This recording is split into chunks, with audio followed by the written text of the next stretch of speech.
Morning na naman! Ayan guys, ang dami natin gawin ngayon.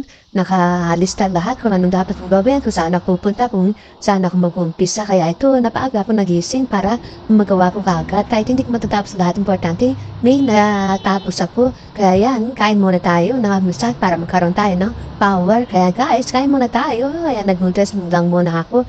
Gusto ko kasi pag umaga sabaw lang. Kaya, at saka parang matagal na kasi ako hindi kumakain ng noodles. Kaya nag-noodles na ako dahil yan naman madaling minuto dahil alam naman. At ang baka ang dami yung gagawin na yun sana matapos ko. Pero kung hindi ko matapos, pwede ko naman siya gawin bukas. Kaya importante ay may magagawa ko ngayon kasi nga napaka-importante talagang dapat yung tapusin.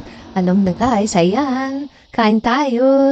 Ayan kaya ito, nag-relax muna ako dahil mamaya yan siguradong walang tigil lang din naman pag nagtrabaho ko tuloy-tuloy. Ako pa naman, pag nagtrabaho ko, gusto ko tuloy-tuloy para mabilis at agad matapos. Ganun takong trabaho talaga guys. Kain pa more para magkaroon tayo ng lakas.